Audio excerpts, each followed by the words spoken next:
saluto ai nostri amici telespettatori, eccoci al consueto appuntamento con la rubrica Family, Salute e Benessere. Oggi abbiamo raggiunto via Skype Pierpaolo Yanes, che è un medico volontario della LILT. Lo abbiamo raggiunto perché sta lavorando in sede, quindi sentiamo quali novità ci giungono dalla sede della Lega Italiana per la lotta contro i tumori di Udine. Buongiorno, dottor Yanes.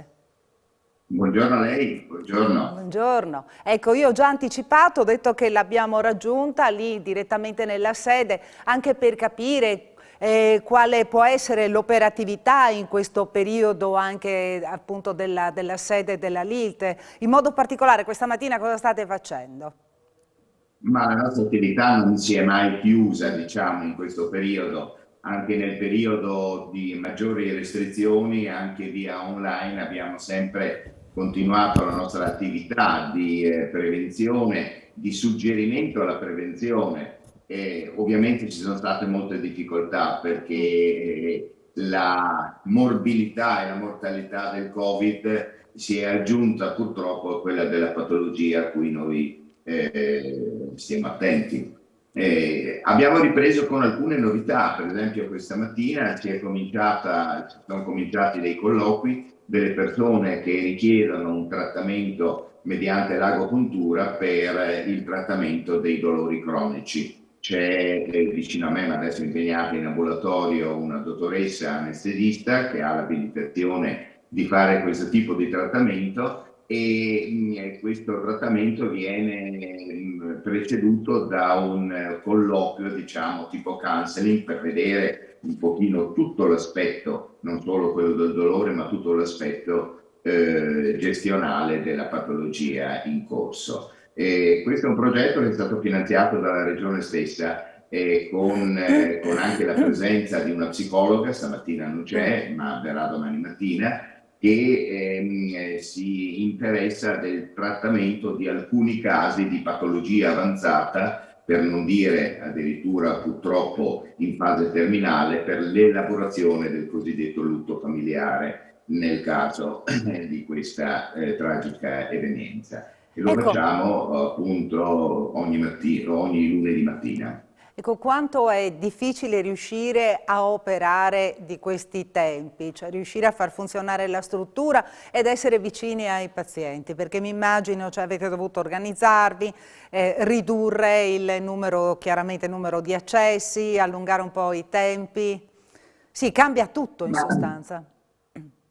Ma diciamo, noi non abbiamo subito particolari difficoltà. Noi abbiamo una sede qui molto ben organizzata, con 3 ambulatori, con un vasto sala d'aspetto d'ingresso, un'uscita separata e dunque un ambulatorio moderno. Non abbiamo dovuto praticare determinate particolari restrizioni. Certo è, più di 5 persone non possono accedere a questa struttura.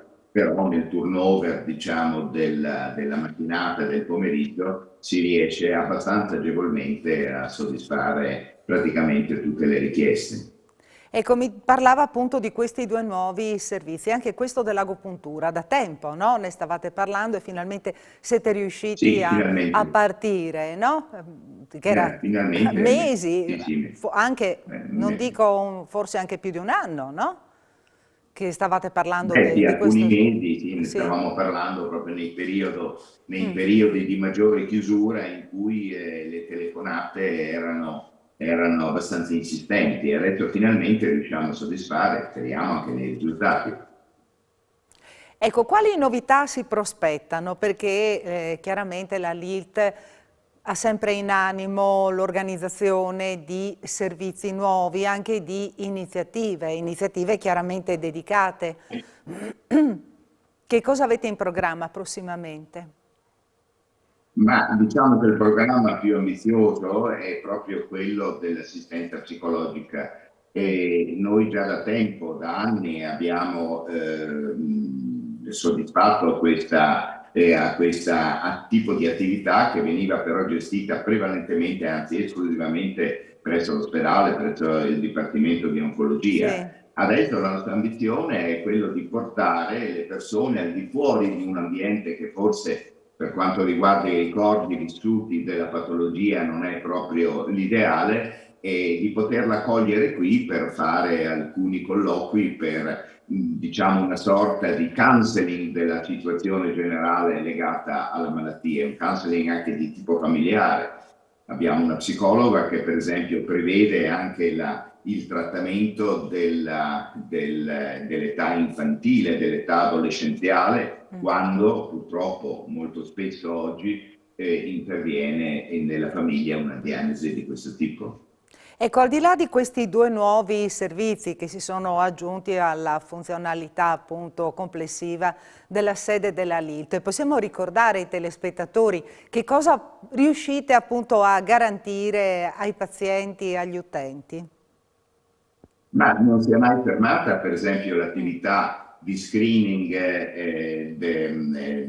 per quanto riguarda la mammella. Qui vengono fatte regolarmente delle visite senologiche di prevenzione, anche queste non solo visite di tipo organico, ma anche una gestione globale della situazione, per esempio l'indirizzo, il consiglio vivo di praticare lo screening mammografico, eccetera. Poi vengono fatte delle visite tramite la collaborazione con i dipartimenti del nostro ospedale, vengono fatte, o anche di altri come il CRO di Aviano, vengono fatte per esempio delle visite di screening di tipo dermatologico, di tipo maxillofacciale o di tipo urologico per quanto riguarda la prevenzione del tumore alla prostata. E dunque questo non si è mai fermato, certamente si è avuto una riduzione che si aggira intorno al 40-50% per quanto riguarda gli accessi. Adesso ritorna veramente, ritorna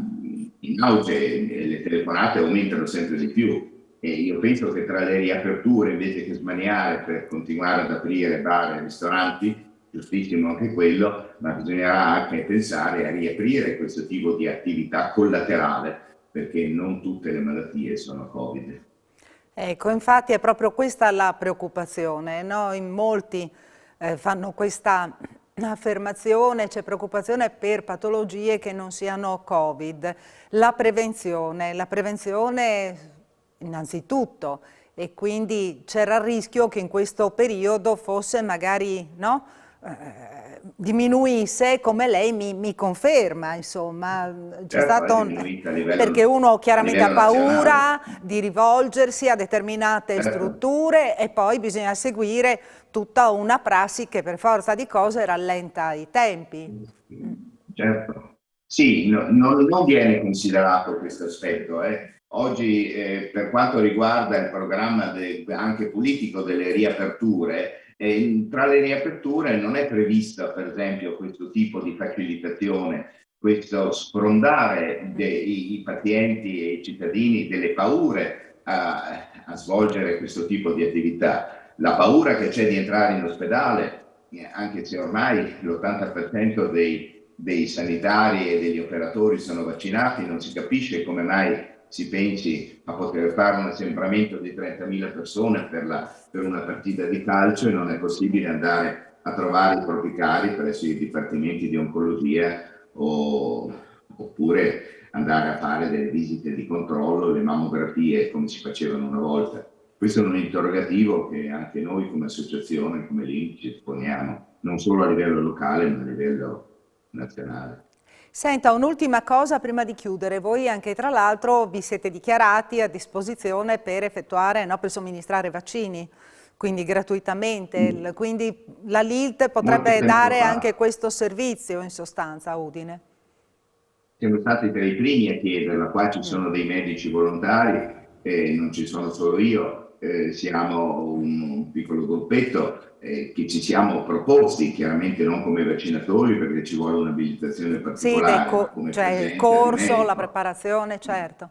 Sì. Sì, noi l'abbiamo chiesto, ci sono state date delle risposte di encomio iniziale, però risposte pratiche nessuna.